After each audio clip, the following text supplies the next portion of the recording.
Et bienvenue à tous, c'est Beer Forever. Merci de me rejoindre aujourd'hui pour un nouveau mode solo. Et donc celui-ci que je vais vous présenter, c'est pour le jeu Mistwind. Donc un jeu où il y a déjà un mode solo de base. Et vous allez voir, donc pour ce mode solo ici, nous allons jouer toujours en mode compétition contre un automa qui s'appelle Mobibot et qui va simuler donc un autre adversaire. Donc on utilise exactement la même mise en place que le solo de base, donc c'est-à-dire que le bot va utiliser les disques actions de 3 couleurs différentes. Il va démarrer avec le jeton premier joueur sur son premier disque de couleur. Mais par contre, lui, il va avoir un plateau pour les ressources, un peu comme vous, un plateau joueur. Mais à la différence de vous, vous allez démarrer donc toujours avec votre grille sur la case numéro 4, comme vous êtes en 4e position. Mais lui, du coup, il va avoir toutes ses ressources sur le 0. Donc il n'y a pas de deck hein, sur ce tournoi, vous pouvez jouer avec le matériel officiel, donc il n'y a pas de souci. Au niveau de la mise en place également, pour le bot, lui il va avoir une carte réseau de niveau facile et une niveau moyenne que vous tirez au sort en début de partie et que vous lui assignez face visible. Hein, donc vous pouvez voir, ça va faire un peu aussi partie de la stratégie, vous pouvez voir voilà, les cartes qu'il va essayer de réseau qu'il va essayer de remplir. Vous avez toujours les 3, donc ça ne change pas. Qu'est-ce qu'il y a d'autre au niveau de la mise en place?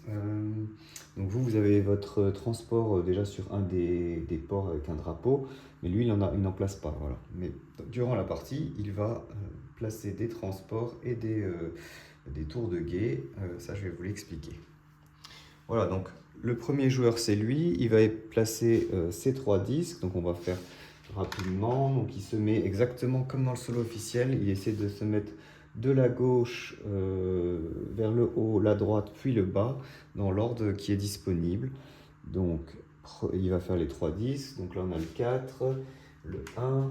Et donc quand il va placer un disque sur ce plateau ici, alors je ne sais plus le nom des plateaux, mais au niveau des ressources, il va gagner les ressources qui sont indiquées. Donc par exemple ici 2 bois, donc on va monter son plateau de bois, 2 aciers, un argent, un grill.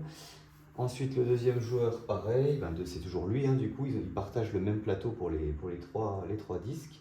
Donc on monte ici, ici et 4. Voilà, on a 5.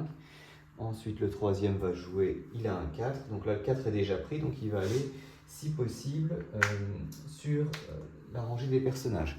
Donc là, il y a plusieurs possibilités. Soit vous jouez en mode normal et il ne va se placer sur la rangée des personnages que s'il a les moyens d'acheter le personnage. Si vous jouez en mode facile, il va s'y placer dans tous les cas, même s'il n'a pas les moyens, juste pour bloquer l'emplacement. Donc là, pour acquérir les 4 personnages, il doit dépenser, donc, comme dans le mode multijoueur, le nombre de pièces nécessaires. Donc ici, il en faut 2, il en a 5, donc c'est bon. Il va dépenser les 2. Et lui, par contre, il ne suit pas du tout les actions des personnages, hein, les effets bonus de fin de partie ou autre. Il prend juste la carte personnage et il la met près de son plateau face cachée. Voilà. Donc s'il peut effectuer l'action, voilà, en mode normal, si, alors je ne sais, on va dire pour une raison ou une autre, il y avait par exemple qu'une seule pièce, et qui doit avec le 4 aller sur ce personnage, il ne peut pas l'acheter, donc il va essayer de passer à la suite. Sur ce plateau-là, il peut se placer ici, peu importe ce qu'il y a au niveau des actions, il ne va pas effectuer les actions qui sont affichées, hormis prendre le jeton premier joueur sur cette case ici. Mais dans tous les autres cas, il va effectuer tout le temps cette action ici, où il va réaliser du coup, si je ne me trompe pas,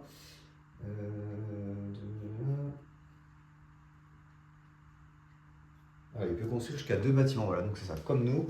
Donc il va effectuer cette action ici, qu'il soit là, là, là, là ou là. Donc il va essayer de construire en priorité un transport et sinon une tour de guet. Donc s'il peut construire 2 transports, il construit 2 transports, il lui faut 10 pièces, donc c'est impossible, hein, il ne peut en avoir que 9. Donc ce sera un transport, une tour de guet, ou alors 2 tours de guet, ou une seule tour de guet. Voilà. Donc il essaie de faire le maximum, donc ça c'est voilà, ça change pas, mais il peut le faire sur n'importe quelle case. Il y a juste que s'il tombe sur la premier joueur, en plus de cette action, il va prendre le jeton premier joueur sur le disque. Donc là, imaginons c'est ici le 4 du coup. Donc le premier joueur, au lieu d'être sur le orange, va juste passer sur le vert, mais donc c'est toujours lui qui est premier joueur, mais vous jouerez du coup en deuxième position le tour d'après, quoi, lors de la prochaine manche. Donc on déplace ça et il va essayer d'acheter. Donc là, bon, bah là il n'a plus de sous, mais imaginons qu'il avait des sous. Voilà, donc s'il a 4 par exemple, il ne peut pas acheter de transport, donc il va acheter une tour de guet pour 3 pièces. Donc vous prenez une des couleurs, bon, moi j'ai dit différentes voilà, du disque, donc le 5e joueur par exemple, c'est plus facile pour s'y retrouver.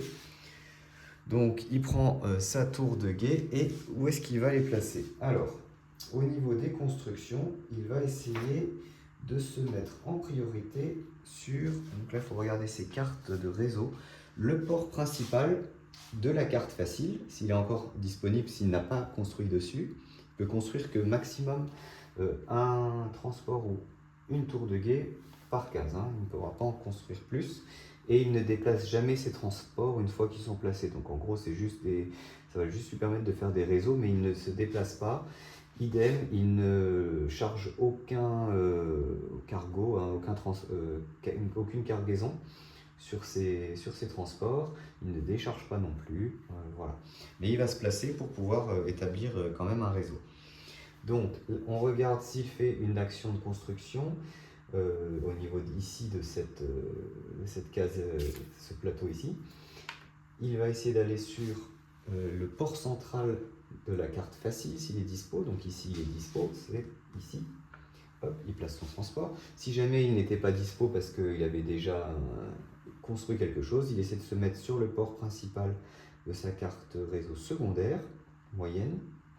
Si c'est déjà construit, donc pas possible, à ce moment-là, il va essayer de regarder sur la carte facile le port le plus proche par rapport au port principal. Donc en se déplaçant toujours du port principal, il essaie d'aller vers le port secondaire le plus proche.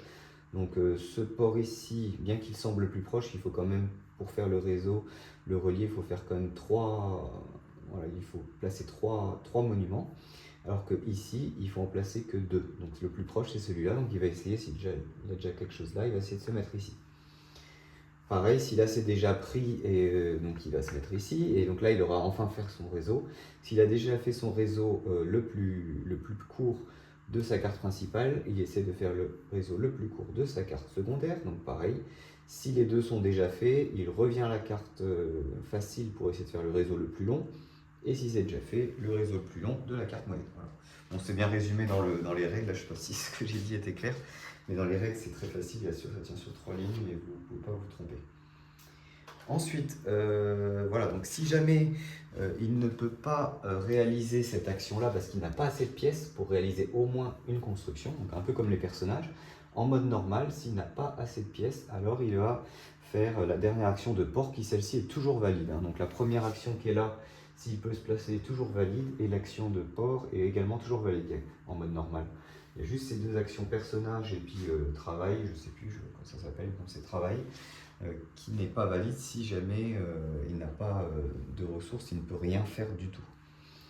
Ok, donc s'il se met sur une carte port, donc il va placer son jeton sur le numéro correspondant et il va essayer du coup de construire. Alors je suis désolé pour les reflets, donc pendant la partie qu'on va faire après, je vais essayer de vous montrer un peu les cartes. Si c'est possible, voilà. Donc il va essayer de construire sur le port qui est indiqué sur la carte. Pour cela, on regarde comme d'habitude, comme nous, le coût des constructions. Donc c'est 2 aciers, 2 bois pour un transport et 1 acier, 1 bois pour une tour de guet. Ça ne change pas pour lui non plus. Il paye la même chose que nous. Donc là, est-ce qu'il peut se mettre sur la case ici s'il n'a pas déjà un transport, hein, bien sûr. C'est valide, donc il va essayer de construire s'il a les ressources. Donc ici, en priorité, il va essayer de construire toujours un transport, 2 et 2, donc là il peut le faire, oui, il a bien 3 aciers, 2 bois, donc il peut construire son transport et dépenser ses ressources. Hop, donc 2 et 2, voilà. Donc là il construirait à la place un transport et il le mettrait ici. Hop. Donc, ça c'est bon. Ensuite, donc il déplace aucun transport, je vous l'ai dit, il ne charge et ne décharge aucune cargaison. Et à la fin du tour, voilà, donc à la fin du tour où il s'est placé, c'est ça. Donc si, en fait, s'il ne peut pas construire sur le port parce il a déjà construit quelque chose, ou alors il n'a pas les ressources pour le faire, il gagne un plancton. Donc on déplace, hop, un plancton si jamais il ne peut pas construire. Ça, sur les casse-ports, c'est toujours l'action voilà, échouée, il gagne un plancton. Et à la fin du tour, pour chaque emplacement où il a un de ses disques actions en première position, donc ça veut dire, je sais pas, bon, là il sera mis là, mais moi je me suis mis au-dessus de lui. Tac, là, moi je me suis mis là, mais lui, alors c'est le 3, hein, j'ai pas du tout respecté les numéros. Le 3, hop, donc lui c'est le 4 ici, mais voilà, on va dire, on met comme ça. Donc, pour chaque port où il aura un de ses disques actions au sommet de la pile, donc où il est premier, il gagne le jeton de territoire qui est situé en bas de la colonne de la couleur du port. Donc ici c'est un port brun, donc il va gagner le petit jeton qui est ici. Et il choisit toujours, lui, dans tous les ports où il va chercher les jetons transport, il choisit toujours le bonus en pièces. Donc soit 2 pièces, soit 1 pièce, en fonction du port où il est. Donc on fait monter, hop, son plateau au niveau des pièces. Voilà.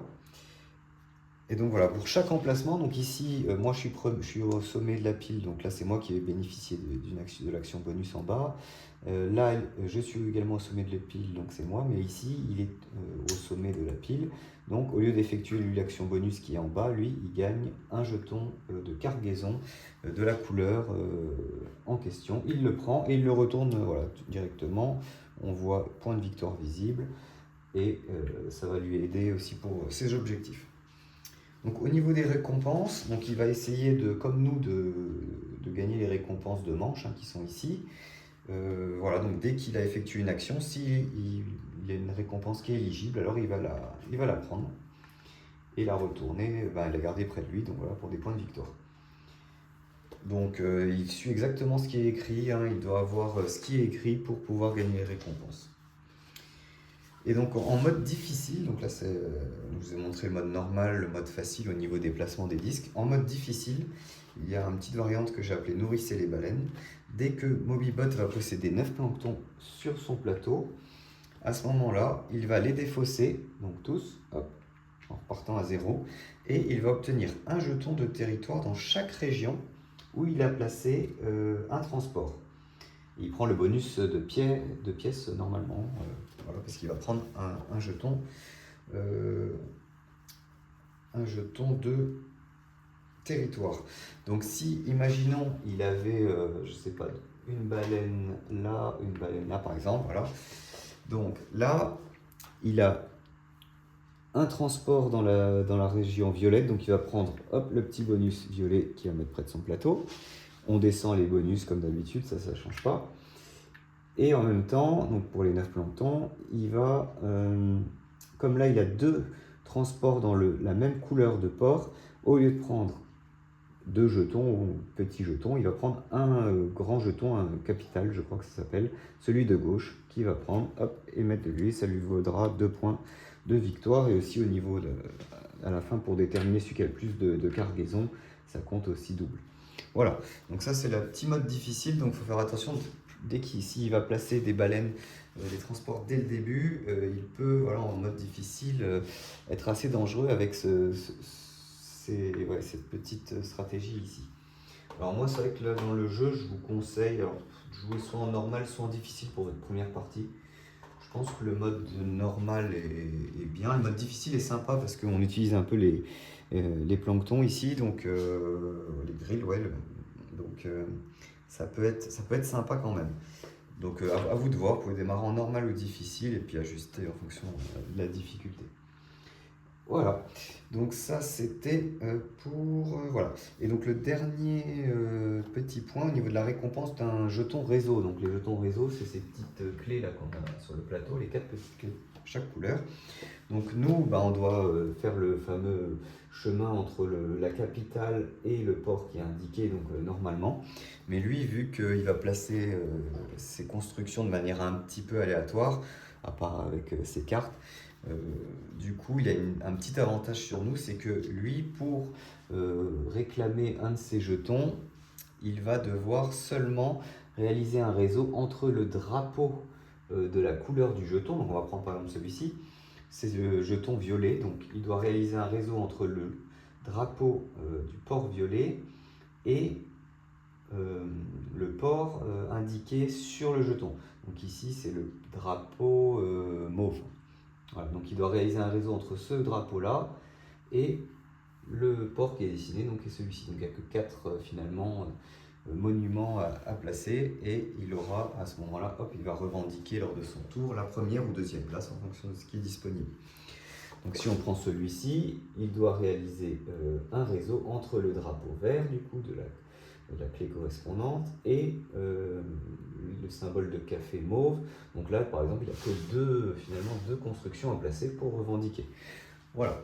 Donc ça, vous verrez, j'ai mis un peu du temps, c'est un des derniers trucs que j'ai mis en place, ça, parce que j'avais du mal à lui faire scorer si on faisait vraiment la règle normale pour lui. Donc là, je trouve que ça équilibre pas mal au niveau de la tension de placement, et au moins on peut jouer quand même avec ces petits jetons de capital.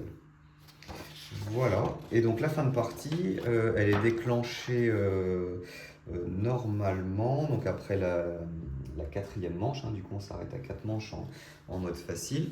Donc vous allez, après la 2e manche, enlever une des cartes d'objectif. Lui il garde toujours ses deux de toute façon jusqu'à la fin de la partie. Donc à la fin de la 4e manche, vous allez compter donc les points comme dans la règle multijoueur officielle. Sauf que Mobibot, lui, va rajouter un point pour chaque carte personnage qu'il aura acheté. Donc peu importe s'il y a des conditions de fin de partie sur les cartes personnages, il ne les applique pas, mais il gagnera un point pour chaque carte personnage, en plus de tout le reste. Voilà, donc si vous avez plus de points que lui, vous gagnez, et en cas d'égalité, il faut appliquer la règle officielle qui est la personne qui a le plus de bois et d'acier combinés, je crois que c'est ça la règle. Voilà. Et donc j'espère que voilà, ça va vous plaire comme solo. Je vais enchaîner tout de suite avec une partie complète pour vous montrer comment ça fonctionne. Et donc je vous dis à bientôt sur ma chaîne. N'hésitez pas à vous abonner et bon jeu à vous!